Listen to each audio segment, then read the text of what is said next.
Imagina que estás sentado en una habitación fría mientras solo llevas puesta ropa ligera. Después te envolverán con telas mojadas.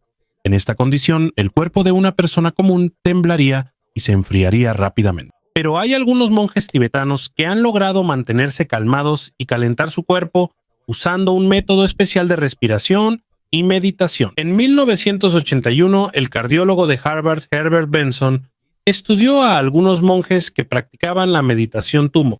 Su equipo midió la temperatura en diferentes partes de su cuerpo mientras realizaban la técnica. El estudio mostró que algunos monjes podían aumentar la temperatura de sus dedos de las manos y los pies hasta 8.3 grados Celsius.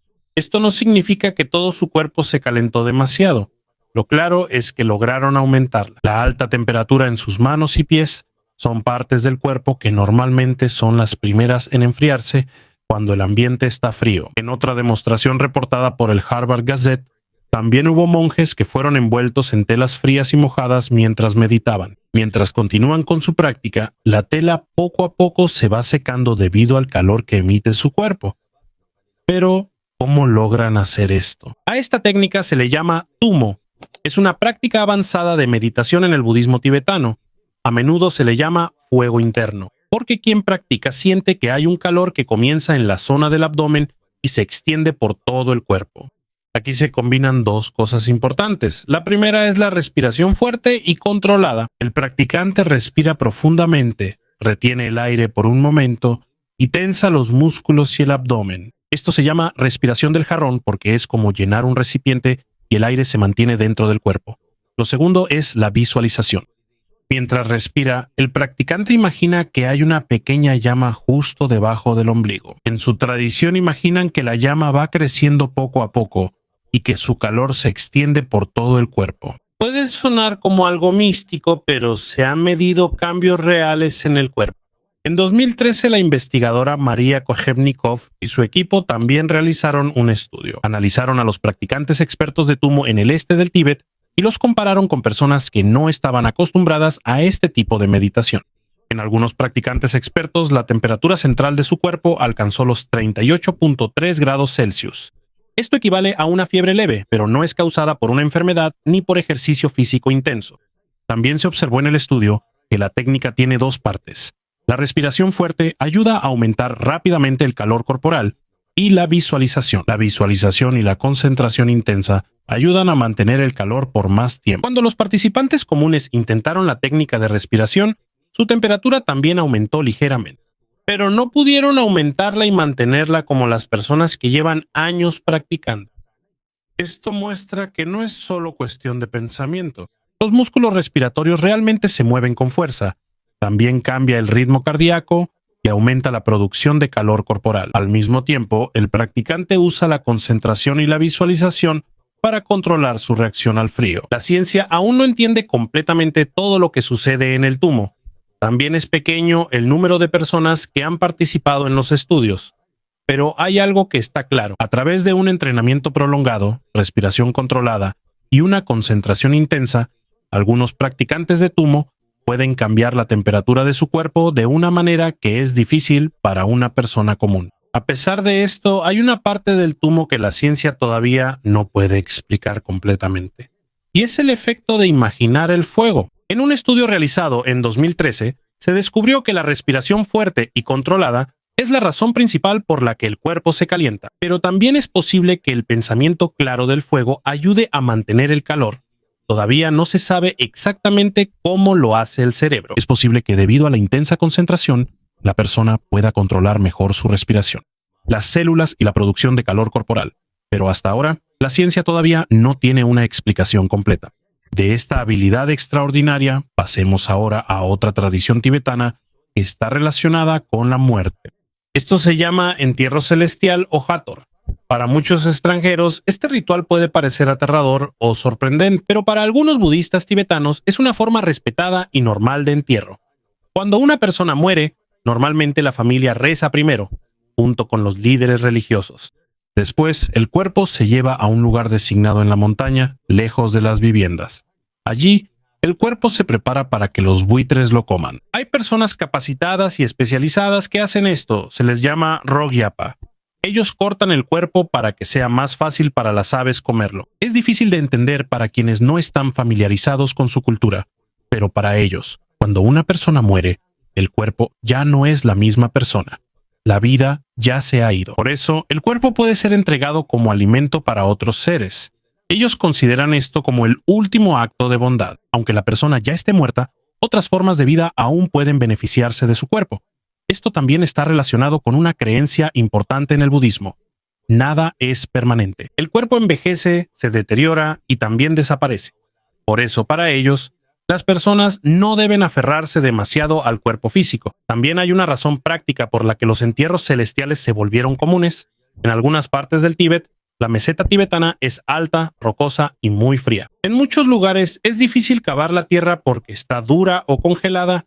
También hay pocos árboles, por lo que falta la madera necesaria para la cremación. Por eso, ofrecer el cuerpo a los buitres se volvió una opción práctica. Pero eso no significa que esta sea la única forma de entierro en todo el Tíbet. Hay cremación, entierro regular y otros rituales dependiendo del lugar, la familia y la tradición religiosa. También hay historias que dicen que es una buena señal cuando los buitres comen el cuerpo rápidamente. Pero no es la misma creencia en todos los lugares. También hay algunos reportes de que los Rogyapa a veces conversan o bromean mientras trabajan. Para un extranjero, esto puede parecer una falta de respeto, pero para ellos solo es parte de un trabajo que han estado haciendo durante mucho tiempo. No significa que no tengan respeto por los muertos. Simplemente tienen una manera diferente de ver el cuerpo y la muerte. Aquí es donde entra otra importante enseñanza tibetana sobre la muerte. Y esto es el Bardo Todol. Esto es más conocido en el mundo occidental como el libro tibetano de los muertos.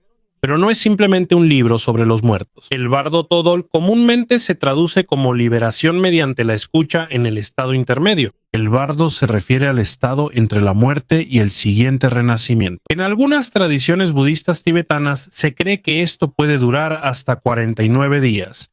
No todos los budistas creen en esto. Esto es solo parte de algunas enseñanzas tibetanas sobre la conciencia, el karma y el renacimiento. El Bardo Todol se lee en voz alta para la persona que ha muerto o está a punto de morir. Su objetivo es guiar a la conciencia para que no se confunda ni se asuste por las experiencias que supuestamente verá después de la muerte. Según el texto, la conciencia puede ver una luz intensa, diferentes formas de seres, imágenes aterradoras, pero no se dice que todo esto sean monstruos reales que vienen del exterior. En cambio, estos se describen como formas de la propia mente, experiencias que supuestamente son recuerdos y cosas que la persona no puede dejar ir. Por eso se le recuerda una y otra vez a la conciencia que no tenga miedo.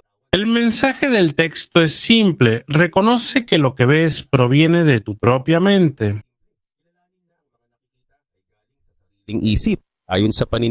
Cuando la conciencia reconoce la luz clara y no huye de ella, puede alcanzar la liberación del ciclo repetitivo de la muerte y el renacimiento. Esto es una creencia religiosa. Esto aún no ha sido comprobado por la ciencia moderna. Algunos también comparan las descripciones en el Bardo Todol con las experiencias cercanas a la muerte. Hay personas que casi mueren y cuentan sobre una luz brillante, una presencia extraña o la sensación de estar separados de su cuerpo.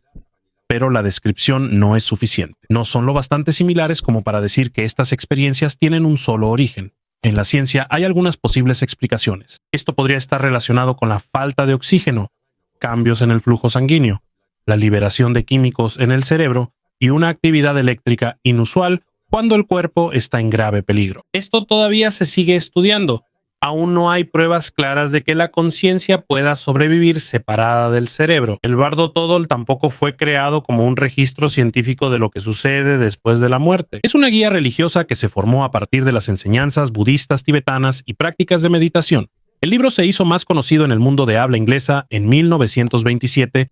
La versión en inglés se basó en la traducción del Lama Kazi Dawa Samduk y fue publicada por Walter Yondu Evans Wentz. El nombre El libro tibetano de los muertos se creó para que los lectores occidentales lo entendieran más fácilmente. Por eso, muchos psicólogos, escritores e investigadores fuera del Tíbet lo han leído. Con el tiempo, algunos usaron sus ideas para estudiar la psicología, los sueños, la conciencia y las experiencias psicodélicas.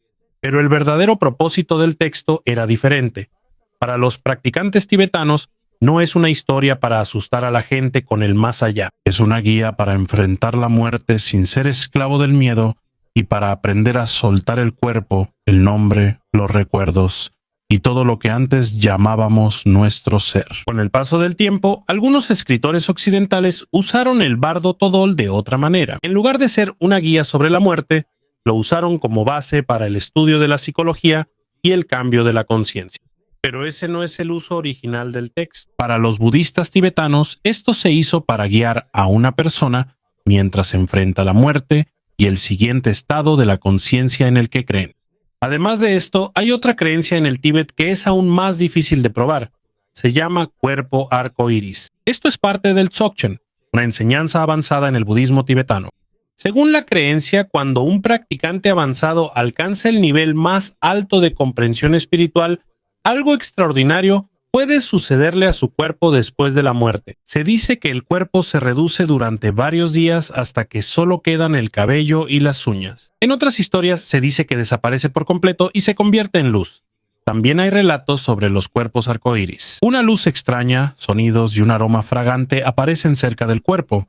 Pero es importante aclarar esto. Todavía no hay ningún caso de cuerpo arcoíris que haya sido comprobado por una investigación científica independiente. La mayoría de las historias provienen de textos religiosos, practicantes, estudiantes y testigos. Tampoco hay suficiente video claro, expediente médico o una observación científica continua que demuestre que realmente un cuerpo se convirtió en luz. Hay algunas posibles explicaciones para las historias. Es posible que el cuerpo haya sido trasladado, enterrado o incinerado sin que otras personas lo vieran. El aroma fragante también puede provenir del incienso que comúnmente se usa en los rituales. Mientras tanto, la luz extraña o el arco iris pueden ser causados por la luz del sol, las nubes, la lluvia o las condiciones del entorno. También es posible que los testigos recuerden las cosas de manera diferente, especialmente si ya creen que ocurrirá un milagro. Pero estas son solo posibles explicaciones. Tampoco podemos probar que esto sea lo que realmente sucedió en cada historia. Por eso, la forma correcta de relatarlo es simple. El cuerpo arcoíris es una creencia importante en la tradición Dzogchen. Pero esto aún no ha sido comprobado por la ciencia. Aunque no haya pruebas científicas, sigue teniendo un papel importante en su fe. Para los practicantes, esto muestra la creencia de que una persona puede liberarse completamente de su cuerpo físico cuando alcanza la máxima comprensión espiritual. Hay otra manera peculiar en la que se han preservado y enriquecido las enseñanzas tibetanas. Esto se llama terma, que significa tesoro espiritual oculto. Esto está fuertemente relacionado con Padmasambhava, un maestro budista indio que fue una persona muy importante en la difusión del budismo en el Tíbet en el siglo VIII. En la tradición tibetana se cree que él escondió algunas enseñanzas porque la gente de esa época aún no estaba lista para entenderlas. Se dice que algunas fueron escondidas en cuevas, piedras, templos y otros lugares. También existe lo que llaman Mind Terma, donde la enseñanza surge en la mente de un practicante a través de una visión o meditación. La persona que encuentra o recibe este tipo de enseñanza se llama Terton o revelador de tesoros. La tradición terma es más fuerte en la escuela Nyingma del budismo tibetano. No lo consideran simplemente como un documento oculto ordinario. Para ellos es una enseñanza que fue escondida para aparecer en el momento en que la gente la necesite. Pero es difícil probar esto desde afuera. Cuando alguien dice que recibió una enseñanza antigua en una visión, no hay una prueba científica simple que pueda decir si su afirmación es verdadera. También es posible abusar de esto. Una persona puede crear su propio texto y decir que es una enseñanza que ha estado oculta por mucho tiempo. Por eso, no se acepta fácilmente a cualquiera que afirme ser un terton. La comunidad religiosa también examina su carácter, formación, enseñanzas y si el mensaje es compatible con su tradición. El terma tiene un papel importante en el budismo tibetano. Esto proporciona una manera de que surjan nuevas interpretaciones sin decir abiertamente que están cambiando toda la religión. Es como un mensaje antiguo que se abre en el momento adecuado.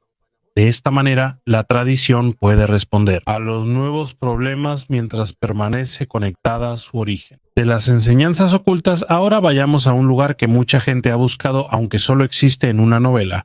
Este es Shangri-La. A menudo se describe como un valle tranquilo y oculto en el Himalaya. Aquí dicen que la gente vive mucho tiempo, lejos de los conflictos, enfermedades y problemas del mundo. Pero el nombre Shangri-La no proviene de un antiguo mito tibetano. Fue creado por el escritor británico James Hilton para su novela Lost Horizon que se publicó en 1933.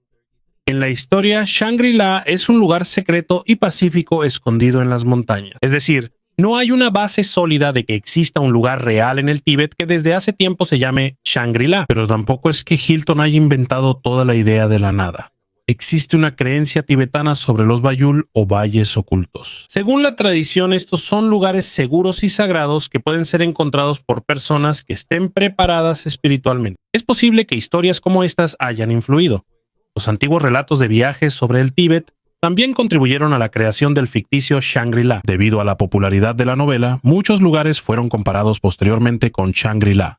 También hubo viajeros y exploradores que buscaron un valle similar al de la historia. Pero el hecho de que haya un hermoso valle escondido en el Himalaya no significa que ese sea el verdadero Shangri-La. El Shangri-La de James Hilton es ficticio. Los Bayul, por su parte, son parte de la tradición religiosa tibetana.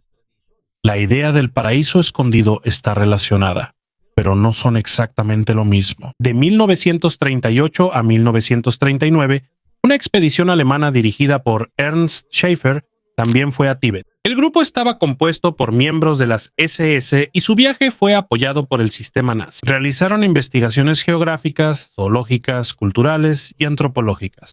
Existen historias populares que muestran que su objetivo principal era encontrar Shangri-La o una civilización aria mística. Pero la verdadera historia es más complicada.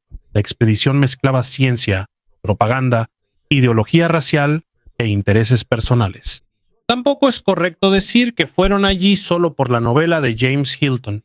Aquí se puede ver cómo una historia cambia a medida que se difunde. Shangri-La comenzó como un lugar completamente imaginario, pero como en ese entonces muchos lectores occidentales sabían poco sobre el Tíbet, poco a poco se tomó como parte de la verdadera historia tibetana. Y hasta ahora, el nombre Shangri-La todavía se usa para describir un lugar lejano, tranquilo y casi perfecto. No porque se haya comprobado que existe, sino porque la idea que representa es muy poderosa. Un lugar a salvo del caos del mundo, aunque solo se encuentre en las historias. El nombre Shangri-La tiene un gran atractivo, tanto que un lugar real lo usó para atraer turistas. En 2001, el gobierno chino cambió el nombre del condado de Zhongyan en Yunnan y lo convirtió en Shangri-La. Esto no prueba que se haya encontrado el lugar de la novela. Solo usaron el nombre famoso para presentar el lugar como un buen destino en la montaña. Pero antes de que se inventara la palabra Shangri-La, ya existía una creencia tibetana sobre valles ocultos llamados Beul. Dicen que Beul no es solo un lugar secreto en el mapa. Según la tradición, estos son valles sagrados destinados a servir como refugio seguro en tiempos de caos. Se cree que no basta con solo conocer el camino. También es necesario que la mente y la fe de la persona que va a entrar estén preparadas. Uno de los ejemplos más famosos de esto es Pemako. Es un lugar extenso y de difícil acceso alrededor del río Changpu en el sureste del Tíbet y en la zona cercana de la India. Está rodeado de altas montañas, densos bosques, ríos caudalosos y cascadas. Debido a que el viaje es peligroso y difícil, durante mucho tiempo permaneció poco conocido fuera de la región. Para los peregrinos y monjes, Pemako es importante porque es tranquilo y está alejado de la vida ordinaria. Este tipo de lugar es adecuado para largas oraciones, meditación y vivir sin muchas distracciones. No hay evidencia de que haya personas que no envejezcan o que tengan el secreto de la inmortalidad dentro de este lugar. La verdadera razón por la que Pemako es especial es más simple. Debido a la distancia y la dificultad para llegar, este lugar se convierte en un sitio donde una persona puede dejar atrás el ruido y los problemas del mundo por un tiempo. Pero hay otra habilidad de algunos meditadores avanzados que realmente se ha medido usando equipo médico. Además de aumentar el calor corporal, en el estudio de Herbert Benson, también se observó que el cuerpo puede reducir significativamente su consumo de oxígeno durante una meditación profunda. En un pequeño estudio con meditadores budistas avanzados, hubo un participante que registró una disminución del metabolismo del 64% en comparación con su estado normal de reposo. El metabolismo es la cantidad de energía que utiliza el cuerpo para mantenerse funcionando. Cuando esto se ralentiza, el cuerpo necesita menos oxígeno y energía. También se ralentiza la respiración y otras funciones internas del cuerpo. Normalmente, esto solo disminuye ligeramente mientras dormimos. Por eso fue notable la reducción del 64% registrada en un participante. Pero es importante recordar que el estudio fue pequeño, y solo se analizaron a unos pocos meditadores experimentados. No significa que todos los monjes o todas las personas que meditan puedan hacer esto. Tampoco debería llamarse hibernación ni parecerse a estar muerto. El meditador sigue despierto y en control, y el cuerpo regresa a la normalidad después de la sesión. Lo único claro es que hay algunos practicantes altamente entrenados que pueden ralentizar su respiración y el uso de oxígeno mucho más de lo que se ve en una simple meditación. En 1985, el equipo de Benson también grabó a algunos monjes que pasaron una noche fría en las zonas altas del Himalaya. Según el informe de Harvard, estaban a unos 15,000 pies de altura y la temperatura bajó a alrededor de 0 grados Fahrenheit o casi menos 18 grados Celsius. Solo llevaban puestas unas chalinas delgadas. Durmieron sobre las rocas y no se juntaron para darse calor entre ellos. En el video tampoco se puede ver claramente que estén temblando mucho. Es impresionante, pero no significa que no sientan el frío. Sus cuerpos están acostumbrados, su entrenamiento ha sido largo y tal vez también les ayudaron su respiración, concentración, postura y experiencia en lugares fríos. Tampoco es seguro imitar esto sin entrenamiento y supervisión médica.